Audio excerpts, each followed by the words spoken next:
राबोडी येथे मुस्लिम विद्यार्थ्यांचं आंदोलन, नीट पेपरफुटी प्रकरणी विद्यार्थ्यांना पाठिंबा, शिक्षण मंत्र्यांच्या राजीनाम्याची मागणी। नीट पेपरफुटी प्रकरणाच्या निषेधार्थ दिल्लीतील जंतर मंतर येथे विद्यार्थ्यांकडून सुरू असलेल्या आंदोलनाला पाठिंबा दर्शवण्यासाठी ठाण्यातील राबोडी परिसरात मुस्लिम विद्यार्थ्यांच्या वतीने आंदोलन करण्यात आले। यावेळी केंद्र सरकार आणि शिक्षण व्यवस्थेविरोधात जोरदार घोषणाबाजी करण्यात आली। आंदोलनात सहभागी झालेल्या विद्यार्थ्यांनी नीट परीक्षेतील कथित गैरव्यवहारामुळे लाखो विद्यार्थ्यांच्या भविष्याशी खेळ झाला असल्याचा आरोप केला।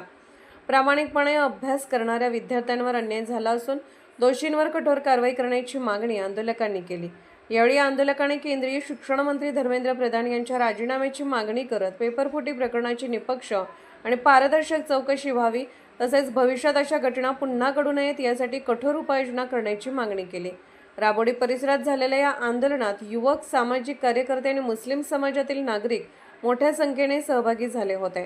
आंदोलकांनी हातात फलक घेऊन केंद्र सरकारच्या विरोधात घोषणाबाजी केली आणि विद्यार्थ्यांच्या न्यायाच्या लढ्याला आपला पाठिंबा असल्याचे स्पष्ट केले।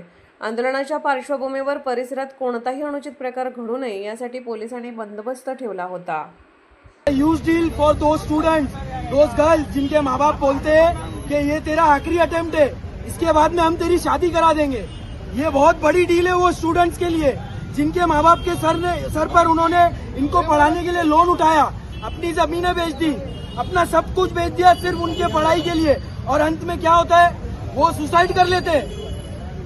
It's a big deal for those students, those parents. ये हम सबको समझना चाहिए।